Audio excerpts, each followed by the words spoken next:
2024 లేదా 25లో డిగ్రీ లేదా బీటెక్ చదివారా? సాఫ్ట్వేర్ జాబ్ కోసం ఎదురు చూస్తున్నారా? అయితే కోడ్ జ్ఞాన్ 100 డేస్ కోర్సులో చేరండి, జాబ్ సాధించండి.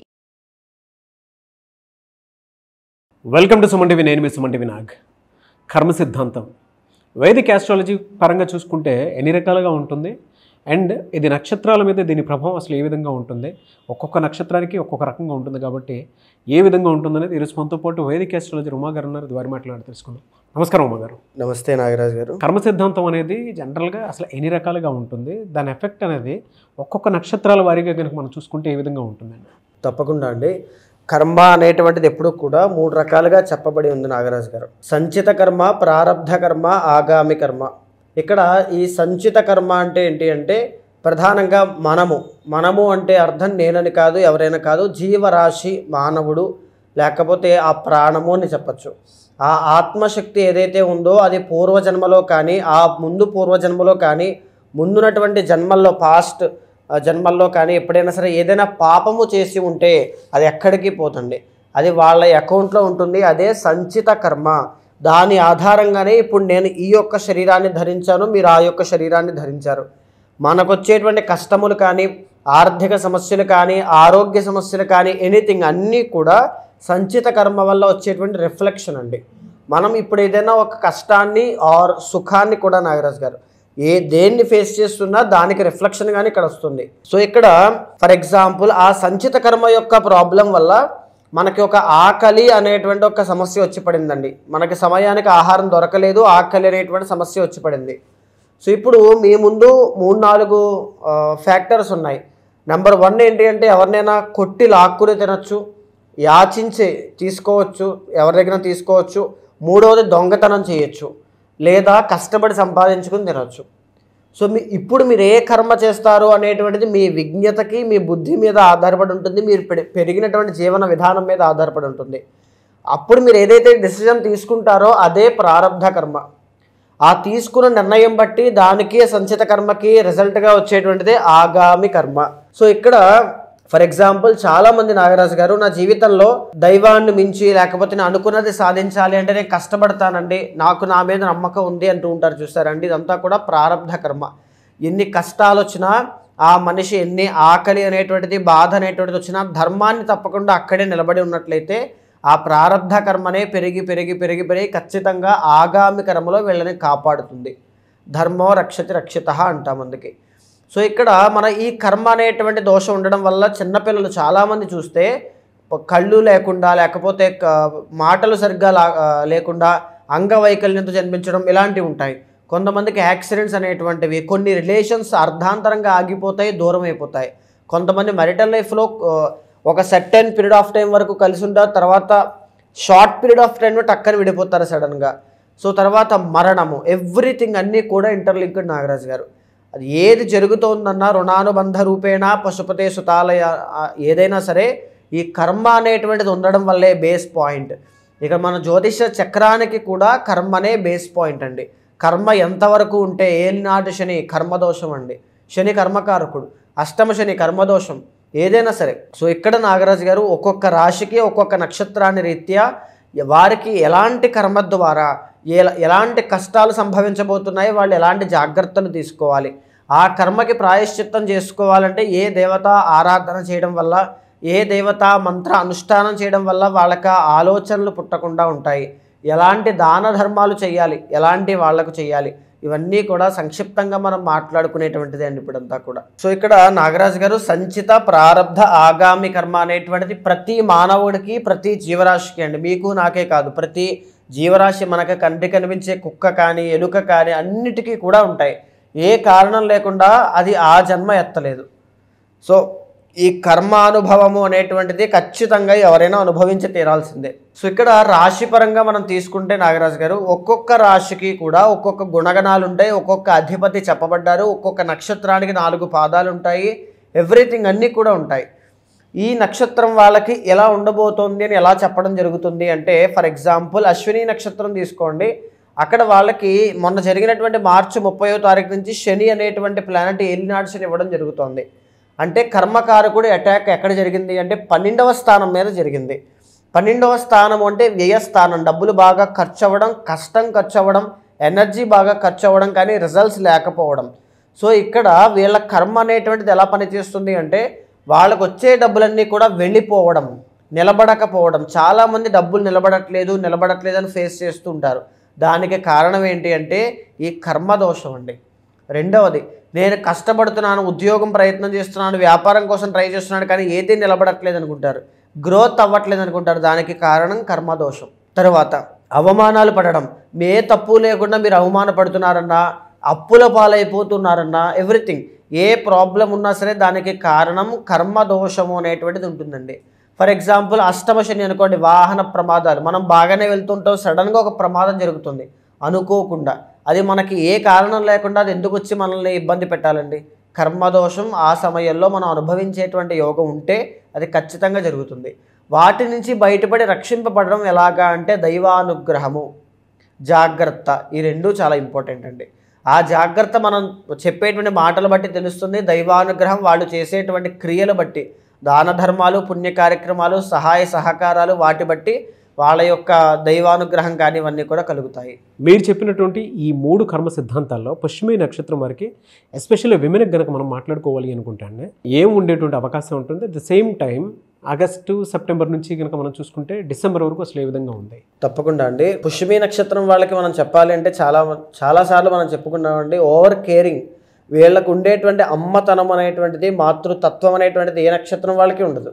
సో అయినప్పటికీ కూడా వీళ్ళకి వచ్చే బయట నుంచి వచ్చే ఆ ఎమోషన్స్ కానీ ఏవి కలిసి రావండి. వీళ్ళు ఎవరైనా ఇష్టపడితే దూరం అయిపోవడం, ఎవరైనా కావాలనుకుంటే వాళ్ళు వీళ్ళతో గొడవ పెట్టుకోవడం, అంటే రిలేషన్స్ అనేటువంటి వీళ్ళకి వర్కౌట్ కావు. ఎందుకు అని అంటే the original 7th and 8th lord వీళ్ళకి శని అవ్వడం వల్ల సంచిత కర్మ అనేటువంటిది ఇద్దరు మ్యారేజ్లో కావచ్చు, అంటే బిజినెస్ పార్ట్నర్ కానీ, లైఫ్ పార్ట్నర్ కానీ, కాఫీ పార్ట్నర్ కానీ, కమ్యూనికేషన్ పార్ట్నర్ కానీ, ఏ పార్ట్నర్ అయినా సరే అది కొంతకాలమే ఉంటుంది.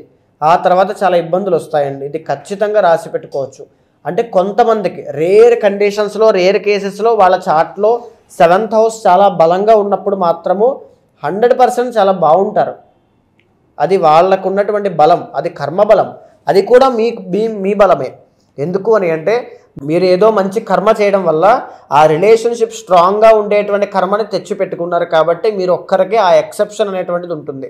కానీ పుష్యమి నక్షత్రాన్ని చెప్పినటువంటిది ఏంటి అంటే రిలేషన్షిప్లో ప్రాబ్లమ్స్ అనేటువంటివి చాలా ఎక్కువ ఉంటాయండి. వీళ్ళు స్పిరిచువాలిటీ అనేటువంటిది యాక్చువల్లీ చాలా బాగుంటుందండి.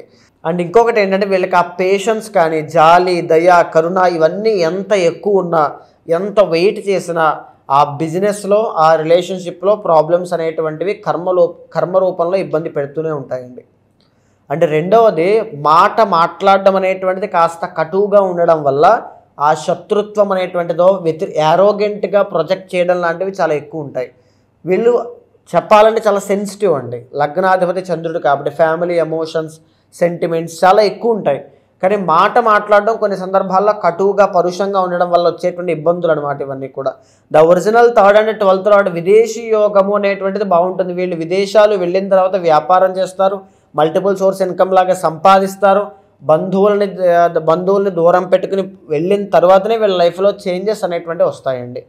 అండ్ ఇంకొకటి నాగరాజు గారు, 5th and 10th లార్డ్ కుజుడు అవ్వడం, వీళ్ళకి భూలాభం, వాహన లాభాలు, వస్తు లాభాలు అన్నీ కూడా చాలా బాగా కలిసి వస్తాయి.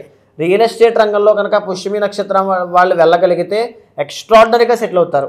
వీళ్ళ ఆలోచన విధానం, వైఖరి ఎలా ఉంటుందంటే కోపం వచ్చింది అంటే ఎక్కడైతే అవమానపడ్డారో అక్కడున్న ప్రాంతాన్ని కొనేసి అక్కడ వాళ్ళ యొక్క పొటెన్షియల్ ఎంతో చూపించాలి అనేటువంటి మైండ్ సెట్ ఉంటుందండి. స్పిరిట్ అనమాట, ఫైటింగ్ స్పిరిట్ అనమాట. అది కుజుడి వల్ల వీళ్ళకి చాలా బాగా వస్తుంది.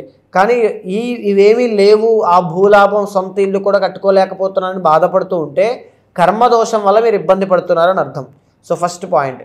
రెండవది, రియల్ ఎస్టేట్ వ్యాపారం ఖచ్చితంగా, రియల్ ఎస్టేటే కాదండి, కుజుడు అంటే సాఫ్ట్వేర్ కూడా కావచ్చు, ఫుడ్ బిజినెస్, స్పైసీ ఫుడ్ బిజినెస్లు కావచ్చు. అండ్ ఈ కుజుడు కాబట్టి ఇంకా ఈ బ్రిక్స్, మట్టికి సంబంధించిన వ్యాపారములు కానీ, వ్యవసాయం కానీ అన్నీ కావచ్చు.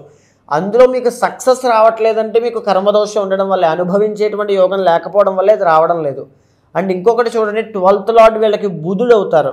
ఎప్పుడైతే 12th లార్డ్ బుధుడు అవుతారో బంధువులకి కానీ, రిలేటివ్స్కి కానీ, వీళ్ళ దగ్గర చుట్టుపక్కల ఉండే పరివారానికి కానీ వీళ్ళే డబ్బులు ఖర్చు పెట్టాల్సిన పరిస్థితి.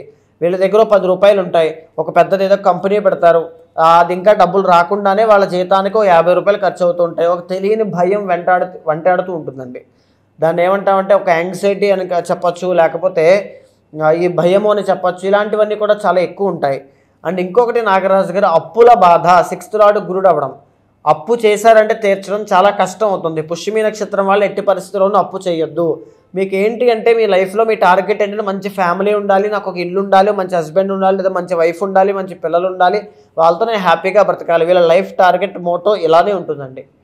కానీ ఆ దక్కించుకునే విషయంలో వీళ్ళు చాలా కష్టపడతారు. సో పర్సనల్ చార్ట్ చూసుకోండి. అందరికీ రాదన్న విషయం నేను చెప్తే డిసప్పాయింట్ అవుతారు. కాబట్టి ఖచ్చితంగా మీ పర్సనల్ చార్ట్ చూసుకుని మీ యోగం బాగున్న వాళ్ళైతే, చంద్రబలం మీ జాతకంలో బాగుంటే మీకు ఖచ్చితంగా వస్తాయమ్మా. మీరు ఏమీ బాధపడాల్సిన అవసరం లేదు. సో తర్వాత పుష్యమి నక్షత్రం వాళ్ళు 100కి 100% అండి ఈ మాట. కింద కమెంట్స్లో కూడా ఖచ్చితంగా పెడతారు. తర్వాత మ్యారిటల్ లైఫ్లో చాలా ఇబ్బంది పడతారు. ఎలా ఇబ్బంది ఉంటుందంటే, కలిసి పెళ్లి చేసుకున్న తర్వాత విడిపోయినా పర్వాలేదు, ఇబ్బంది ఏమీ లేదు. వేరే వాళ్ళని చేసుకోవడం, సెకండ్ మ్యారేజ్ అవన్నీ ద్వికళత్ర యోగాల కింద వెళ్తాయి. కానీ కలిసి ఉంటారు, విడిపోతారు, వాళ్ళకే తెలియదు. అంటే తెలియనటువంటి ఒక కన్ఫ్యూజన్లో ఆయన నన్ను తీసుకువెళ్ళట్లేదని ఒక పుష్యమి నక్షత్రం వాళ్ళు ఉంటే, ఇంకొక నేను వెళ్ళను అనేటువంటి పుష్యమి నక్షత్రం వల్ల డైవర్స్ అవ్వడానికి కూడా కొన్ని సంవత్సరాలు డిలే అవుతూ ఉంటుందన్నమాట. సో తెలియదండి, ఆ డైలమా కన్ఫ్యూజన్స్ అనేటువంటివి చాలా ఎక్కువ ఉంటాయి. బ్లాకేజెస్, రిలేషన్షిప్లో బ్లాకేజెస్ అనేటువంటివి ఎక్కువగా ఉంటాయి. సో చాలా కేర్ఫుల్గా ఉండాలి. అండ్ ఇప్పుడు నడిచేటువంటి ఈ పరిస్థితి ఈ మాసాల్లో అన్నింటిలోనూ నాగరాజు గారు ప్రధానంగా సెప్టెంబర్ 17వ తారీఖు దగ్గర నుంచి అక్టోబర్ 17 దాకా వీళ్ళకి రాజయోగం ఉందండి. ఎలాంటి రాజయోగం అంటే, జాబ్ లేని వాళ్ళకి ఖచ్చితంగా జాబ్ వస్తుంది, నిరుద్యోగులకి. తర్వాత ప్రభుత్వ రంగంలో ఉన్న వాళ్ళకి పదవీ యోగం పట్టేటువంటి అవకాశాలు ఎక్కువ ఉంటాయి. అండ్ ఇంకొకటి ఏంటి అంటే, బంగారం వ్యాపారం చేసే వాళ్ళకి విపరీతమైన లాభాలు, ఏ వ్యాపారం చేసినా విపరీతమైన లాభాలు ఉంటాయి. శత్రు బాధల నుంచి బయటకు వచ్చి వాళ్ళ మీద ఆధిక్యత ప్రదర్శించేటువంటి తెలివితేటలు, స్కిల్ డెవలప్ అనేటువంటి చాలా బాగా అవుతుంది. మళ్ళా తిరిగి అలాంటి యోగం ఎప్పుడు పడుతుంది అంటే, మళ్ళీ మీకు ధనస్సులోకి రవి వెళ్ళిన తర్వాత పడుతుంది. ఎప్పుడు అంటే మళ్ళీ డిసెంబర్ 17, అంటే ఇంచుమించుగా సంవత్సరం చివరిలో వీళ్ళకి డిసెంబర్ నెలాఖరులో వీళ్ళకి రాజయోగం పడుతుందండి. అప్పటి వరకు కూడా హెల్త్ ఇష్యూస్ అనేటువంటివి చాలా ఎక్కువ అవుతాయి నాగరాజు గారు. ఎస్పెషల్లీ అక్టోబర్ 17 దగ్గర నుంచి నవంబర్ 17 వరకు కుటుంబంలో తెలియనటువంటి అశాంతి, అది కెరీర్ మీద ప్రభావితం అవ్వడం, ఒక నెల పాటు చాలా ఇబ్బందులు ఉంటాయి. ఆ అక్టోబర్ 15 నుంచి నవంబర్ 17 మధ్యలో ఎలాంటి ముఖ్యమైన నిర్ణయాలు కూడా తీసుకోవద్దు. నాట్ ఓన్లీ కుటుంబం మీద అండి, ఉన్నత విద్య, హయ్యర్ స్టడీస్ కోసం కూడా అలాగే ఇబ్బందులు ఉంటాయి. ఖచ్చితంగా మీరు చూస్తారు, బాగా గుర్తుపెట్టుకోండి. సో ఈ విషయంలో చాలా జాగ్రత్త తీసుకోండి. మీరు దాన ధర్మాలు ఎక్కువగా చేయడం కానీ, పుణ్య కార్యక్రమాలు ఎక్కువగా చేయడం, 10 మందికి సేవ చేయడం, ఇలాంటివన్నీ ఎక్కువగా చేయడం వల్ల ఏ సంచిత కర్మ అయినా ప్రాయశ్చిత్త పూర్వకంగా ఖచ్చితంగా తగ్గుతుంది. మీరు ఆ విషయంలో ఏమీ టెన్షన్ పడక్కర్లేదమ్మా. ఎస్పెషల్లీ విమెన్ అయితే మీరు మ్యారిటల్ లైఫ్లో ఇబ్బందులు పడుతూ ఉంటే ఖచ్చితంగా మీ జాతకం చూసుకోండి, తగినటువంటి శాంతి పరిహారములు ఆచరించండి. పెళ్లి కానటువంటి వాళ్ళు జాతకం చూసుకునే వెళ్ళండి అమ్మా జాగ్రత్త కోసం. పెళ్లి తర్వాత పరిహారములు చాలా తక్కువగా పనిచేస్తాయి రెమెడీస్ మీకు. సో కేర్ఫుల్గా ఉండండి. నివేశ, థ్యాంక్ యూ సో మచ్ అమ్మగారు. నమస్తే అండి.